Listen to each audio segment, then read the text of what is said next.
धीरे धीरे आप सब कुछ हटा रहे हैं। आपको पोलीगमी था वो भी आप हटाने के लिए कोशिश कर रहे हैं। अभी क्या बाकी है? आसाम के सीएम साहब के इशारे में सब चल रहा है। आसाम के मुख्यमंत्री आजकल क्या कर रहे हैं, मुसलमान की लड़कियां क्या पहनेगी उस पर उनकी नजर है, मुसलमान शादी ब्याह कैसे करेंगे, निकाह कैसे होगा मुसलमान का, उस पर उनकी नजर है।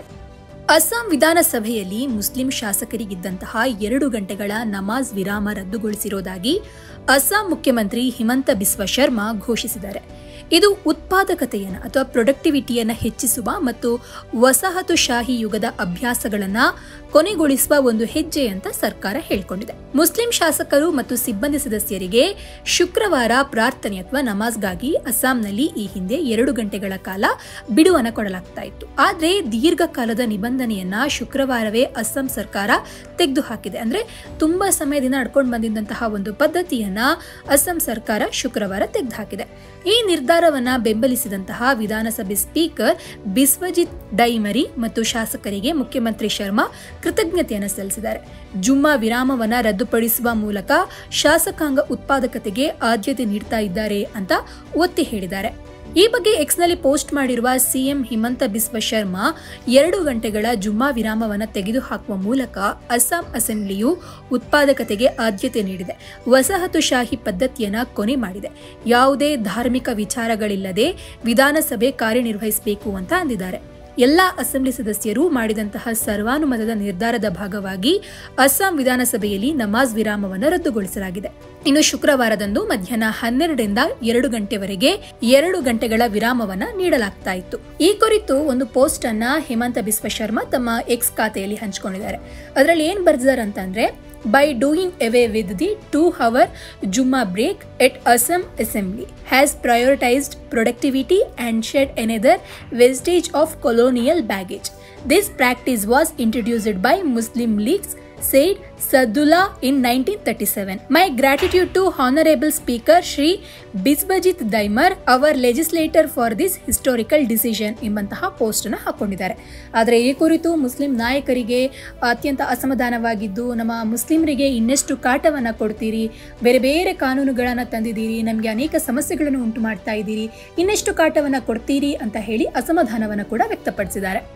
शर्मा का क्या तकलीफ है पता नहीं है, लेकिन लगता है मुसलमान का जहां आपको रिलीजियस पे तो जहां मुस्लिम नाम मिटाने के लिए वो कोशिश कर रहा है, बात यही है. लेकिन आप ये सोच मत सोचिए, ये जो ट्रेडिशन है हाउस का, ये ट्रेडिशन आप ब्रेक करके क्या लाना चाहते पता नहीं है. कहीं किसी का तकलीफ तो नहीं हुआ. 90 ईयर्स हो गया आपका असेंबली चल रहा है, उसमें तो कहीं किसी का तकलीफ नहीं हुआ. आपका क्या तकलीफ है इसमें? आप लोग तो असेंबली के अंदर में आपको सिक्युलरिज्म मेंटेन करना चाहिए, कॉन्स्टिट्यूशनल आपको देखना चाहिए. आपको हक जो है, हर आदमी का रिलीजियस फेथ है, उनको प्रैक्टिस करने का उसका हर आदमी का होता है ना, दिल चाहता है. लेकिन आप तो हम लोग का दिल तोड़ दिया, ये सही नहीं किया है. और आप क्या करते हैं, अंदर में जो खाना वाना जो बनाते हैं इस असेंबली हाउस में, जो खाना देते हैं खूब अच्छी की बात है, ये तो खाना हम लोग खाते रहते हैं. लेकिन आप लोग उधर भी पोर्क भी रखते हैं, ये तो हम लोग का सेंटिमेंट होता है. भाई पोर्क क्यों रखते हैं आप लोग? ऐसा नहीं करना चाहिए. तो आप तो धीरे धीरे आप सब कुछ हटा रहे हैं. आपको पोलीगमी था वो भी आप हटाने के लिए कोशिश कर रहे हैं. आपको मुस्लिम मैरिज एंड डिवोर्स उसको भी आपको हटा दिया. अभी क्या बाकी है भाई? जमीन थोड़ा था हम लोग का, वो जमीन जब हम लोग जो टाउन में ना आ पाए, कहीं पे आप जा नहीं सकते, मुसलमान को कितना आप सताएंगे. सता करके एक दिन तो आप खुद सता में पड़ जाएंगे. ऐसा हो रहा है. ऐसा तो सीएम बहुत चला गया भाई. आगे आप देख लीजिए, आप भी 5 साल चल रहे हैं, अभी 3 साल चल रहा है. अगले के बारे में आप सोचिए. हर आदमी आपका ऊपर में विश्वास है, आप कॉन्स्टिट्यूशनल हेड है, उसमें आपको सारे को आपको समान इक्वली दिखना चाहिए. लेकिन आप तो इक्वली नहीं दिख रहा है, ये सही नहीं कर रहा है. सारे हिंदुस्तान आपको देख रहा है और हिंदुस्तान का आदमी आपको नफरत कर रहा है. अभी आप सोच लीजिए अब क्या करना है. लेकिन आप जो नमाज के लिए जो आप टाइम जो हम लोग था वो जो आप उड्डन कर दिया, कोई बात नहीं, हमको नमाज को उड्डन नहीं कर सकते. हम तो यहाँ से आप टाइम उड्डन हम लोग नहीं रहेंगे, उस टाइम में हम लोग डिवाइस नहीं लेंगे, कोई बात नहीं. तो पहले होना चाहिए, कोई हम लोग को तकलीफ नहीं है. हम तो नमाज पढ़ के आ रहा हूँ भाई, अभी क्या तो तकलीफ है उसमें? आप नमाज पढ़ने में आप रुक नहीं रखने. अगला सेशन से जो है फ्राइडे में थोड़ा 2 घंटे के लिए वक्फा होता था. फ्राइडे 9 o'clock से असेंबली शुरू होता था सेशन, और 11:30 12 o'clock अर्जन हो जाता था, फिर 2 बजे से दोबारा शुरू होता था. ये फ्राइडे का दोनों टाइम सुबह शाम इस तरह के ये हुआ करता था. लेकिन उसको रूल्स कमेटी ने इसको तब्दील करके अगला सेशन से इसको उठा दिया उन्होंने. हमारा एमएलए अमीनुल इस्लाम रूल्स कमेटी में उन्होंने सुझाव दिया था कि एक भाईचारगी की बात है, ये आपस में मोहब्बत बढ़ती है इससे। एक धर्म के लोग दूसरे धर्म के लोगों को उपासना वर्शिप में अगर रेस्पेक्ट करेंगे तो इसमें प्यार और मोहब्बत बढ़ती है, इसको रहने दीजिए। उन्होंने मुखालफत की है लेकिन नहीं माना, रूल्स कमेटी में स्पीकर के नेतृत्व में उनकी अक्सरियत है, उन लोगों ने जबरदस्ती इसको कर लिया। करने दीजिए, जुमा की नमाज हम तो पढ़ेंगे। अब मसला यह है कि जो असम विधानसभा में 126 में 30 मुसलमान एमएलए आज के दिन भी हैं, और आज 30 नहीं, बिफोर इंडिपेंडेंस आसाम की विधानसभा में 36 मुसलमान एमएलए हुआ करते थे। स्वाधीनता से पहले आसाम असेंबली में 30, 35, 36 तक एमएलए हुआ करते थे। अभी तो घट के कम हो गया हम लोग, अभी भी 30 एमएलए है। तो 30 एमएलए हम लोग जुमा के लिए जाएंगे, हमारी नमाज को नहीं रोक सकते। हम लोग इंशाल्लाह नमाज पढ़ेंगे, विधानसभा में भी आएंगे, लेकिन वो 2 घंटा में जो जरूरी काम होगा उसमें हम पार्टिसिपेट नहीं कर पाएंगे। स्पीकर से हमने ही मांग किया था, कोई कभी जरूरी बिल होगा और कुछ होगा जिसमें हमारा इस 30 एमएलए का पार्टिसिपेशन नहीं होगा, आप इसको इसी तरह रखने दीजिए। लेकिन हमारे असम के सीएम साहब के इशारे में सब चल रहा है। असम के मुख्यमंत्री आजकल क्या कर रहे हैं, मुसलमान की लड़कियां क्या पहनेगी उस पर उनकी नजर है, मुसलमान शादी ब्याह कैसे करेंगे, निकाह कैसे होगा मुसलमान का, उस पर उनकी नजर है, मुसलमान के घर में क्या खाना पकेगा वो भी वो तय करने लगे। अब मुसलमान नमाज कब पढ़ने जाएंगे नहीं जाएंगे, ये भी वो तय करना चाहते हैं लेकिन नहीं कर पाएंगे। देखिए, जो आसाम की जो मुख्यमंत्री है वो सस्ती लोकप्रियता के लिए इस तरह से करते हैं। ये है कौन? ये केवल सस्ती लोकप्रियता चाहते हैं।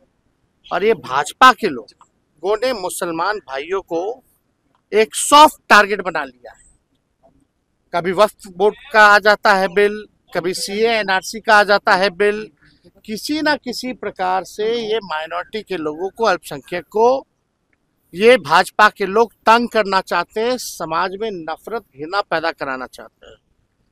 ये लोगों को पता होना चाहिए कि देश के आज़ादी में सभी लोगों का कुर्बानी रहा है, मुसलमान भाइयों का भी रहा है। इसको दरकिनार नहीं किया जा सकता है।